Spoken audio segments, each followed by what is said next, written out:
สบายดีท่านผู้ชมที่เคารพทุกท่านก่อนอื่นขอฝากกดไลค์กด Subscribe ช่องนี้ให้ข้าพเจ้านำด้วยทั้งนี้ก็เพื่อเฮ็ดให้ข้าพเจ้านั้นมีกำลังใจเฮ็ดคลิปวิดีโอดีๆแบบซี่ออกมารับใช้สังคมต่อไปท่านผู้ชม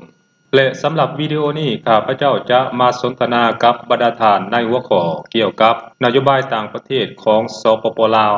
ซึ่งหลายท่านก็อาจจะรู้แล้วและหลายท่านก็อาจจะยังบ่ทันรู้ดีเท่าที่ควรว่าแท้จริงแล้วเกี่ยวกับนโยบายการต่างประเทศของประเทศลาวพวกเฮานั้นมีคือแนวใดแท้และมื้อนี้ข้าพเจ้าจะมาเล่าให้บรรดาท่านผู้ชมได้รับชมรับฟังนำกัน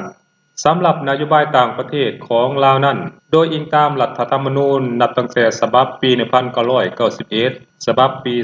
2003 ฉบับปี 2015 และล่าสุดแม่นฉบับที่ 2025 นั้นนโยบายต่างประเทศของลาวเฮานั้นแม่นดำเนินมาแบบเสมอต้นเสมอปลายมาโดยตลอดนั่นก็คือสาธารณรัฐประชาธิปไตยประชาชนลาวของพวกเฮาปฏิบัตินโยบายต่างประเทศโดยยึดถือสันติภาพเอกราชมิตรภาพและการร่วมมือ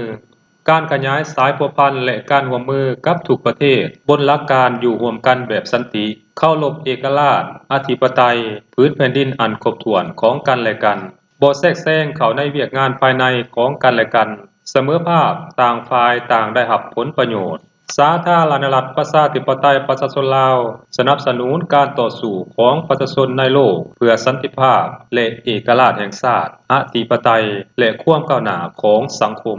ที่สำคัญสำหรับนโยบายต่างประเทศของสาธารณรัฐประชาธิปไตยประชาชนลาวของพวกเฮานั่นก็คือเน้นการเพิ่มเพื่อนมิตรสากลและลดผ่อนศัตรูอันนั้นคือหลักการพัวพันต่างประเทศของสปป.ลาวพวกเฮาท่านผู้ชมและมาฮอดวันที่ 3 มีนาปี 2025 นี้ประเทศลาวของพวกเฮามีสายพัวพันทางด้านการทูตกับประเทศต่างๆรัฐเอกราชต่างๆแล้ว151ประเทศท่านผู้ชมในนี้ข้าพเจ้าขอยกให้เห็นการขยายโตสายพัวพันทางด้านการทูตหรือว่าการพัวพันต่างประเทศของสปป.ลาวใน2ระยะด้วยกันคือระยะที่1แม่นก่อนปี 1975 และหลังปี 1975 ให้บรรดาท่านผู้ชมได้รับชมรับฟังนำกันในระยะก่อนปี 1975 นั้นประเทศลาวของพวกเฮาภายใต้การปกครองของระบอบราชอาณาจักรนั้นประเทศลาวได้มีสายพัวพันทางด้านการทูตกับประเทศต่างๆรวมมี44ประเทศแต่หลังจากปลดปล่อยปี 1975 จนมาฮอดปัจจุบันนี้ประเทศลาวของพวกเฮามีสายพัวพันการทูตกับประเทศต่างๆสูงถึง150ประเทศในนี้ถ้านับตั้งแต่ปี 1975 จนฮอดปัจจุบันเพิ่มขึ้น107ประเทศท่านผู้ชมและนี่ก็แม่นรายชื่อบรรดาประเทศต่างๆที่ประเทศลาวของพวกเฮามีสายพัวพันทางด้านการทูตและมีสถานทูตประจำการอยู่ซึ่งบางประเทศนั้นก็มีกงสูลและมีผู้ต่างหน้าประจำอยู่ในประเทศนั้นๆแต่บางประเทศก็บ่มีแต่มีสายพัวพันทางด้านการทูตโดยอาศัยสถานทูตอยู่ประเทศใกล้เคียงประเทศนั้นๆเป็นตัวประสานงานแทนท่านผู้ชม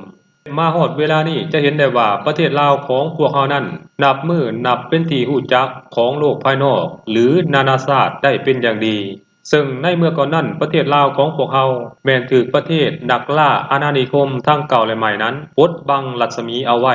แต่มาฮอดมื้อนี้การทูตของประเทศลาวเฮาได้ก้าวขึ้นมาขีดสูงสุดแล้วท่านผู้ชมที่สำคัญประเทศลาวของพวกเฮานั้นยังสามารถเป็นมิตรและเข้าได้กับทั้ง2ประเทศที่เป็นปรปักษ์กันตัวอย่างญี่ปุ่นเกาหลีเหนือเกาหลีใต้จีนรัสเซียกับอเมริกาเป็นต้นประเทศลาวของพวกเฮาแม่นสามารถเป็นมิตรและเข้ากับบรรดาประเทศเหล่านี้ได้หมดและถูกปฏิบัติอย่างสมเกียรติโดยเฉพาะในระยะที่ประเทศต่างๆนั้นมีข้อขัดแย้งกันประเทศลาวของพวกเฮาแม่นสามารถเฮ็ดหน้าที่ไกล่เกลี่ยเป็นขัวต่อและเป็นคนกลางได้ดีหลาย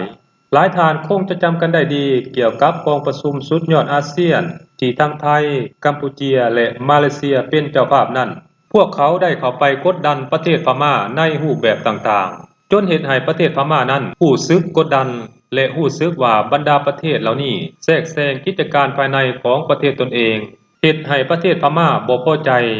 ดังนั้นจึงส่งผลให้ประเทศพม่าบ่เดินทางและบ่ส่งคณะผู้แทนในระดับต่างๆนั้นเข้าร่วมกองประชุมสุดยอดถึง3ครั้งที่ประเทศกัมพูเชียมาเลเซียและไทยเป็นเจ้าภาพแต่เมื่อประเทศลาวของพวกเฮาได้รับเกียรติให้เป็นเจ้าภาพจัดกองประชุมอาเซียนในปี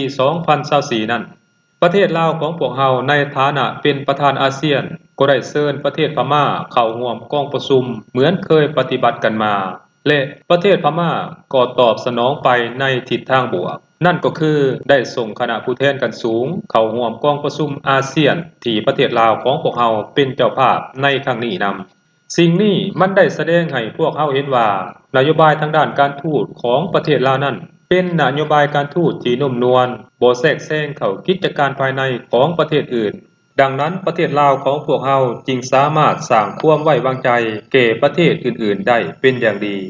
อันสำคัญอีกอย่างหนึ่งที่ประเทศลาวของพวกเราสามารถเฮ็ดได้นั่นก็คือสามารถเข้าและเป็นมิตรได้กับทั้งเกาหลีเหนือและเกาหลีใต้ซึ่งเป็นชาติที่มีข้อขัดแย้งกันและเข้าหาได้ยากที่สุดโดยเฉพาะแม่นเกาหลีเหนือเป็นต้นแต่ประเทศลาวของพวกเรานั้นกลับสามารถคบได้แบบสบายๆกับสองประเทศและกับประเทศรัสเซียก็เช่นเดียวกันซึ่งรัสเซียนั้นเป็นประเทศมหาอำนาจทางด้านการทหารและมีหลายประเทศต้องการคบค้าสมาคมหรือว่าเข้าหารัสเซียแต่บ่สามารถเฮ็ดได้แต่สำหรับประเทศลาวของพวกเรานั้นแม่นสามารถเฮ็ดได้แบบสบายๆและกลายเป็นเรื่องปกติไปแล้วสำหรับสายพัวพันระหว่างลาวและรัสเซียสังเกตได้จากการเดินทางเยี่ยมยามของผู้นำทั้งสองประเทศที่มีความใกล้ชิดสนิทแน่นกันหลายแบบบ่เคยมีมาก่อนท่านผู้ชมนี่คือความสำเร็จทางด้านการทูตของสปป.ลาวพวกเราที่ข้าพเจ้าได้นำมาอธิบายและมาเล่าให้บรรดาท่านผู้ชมได้รับชมรับฟังนำกันเพราะการทูตนั้นมันพัวพันกับการพัฒนาเศรษฐกิจสังคมและพัวพันในขงเขตอื่นๆนำอีกแบบแยกกันบ่ออกท่านผู้ชมถ้าว่ามีสายพัวพันทางด้านการทูตที่ดีกับหลายประเทศมันก็จะเฮ็ดให้ทุกอย่างดีตามมาอย่างหลีกเลี่ยงบ่ได้นั่นเองท่านผู้ชมสบายดี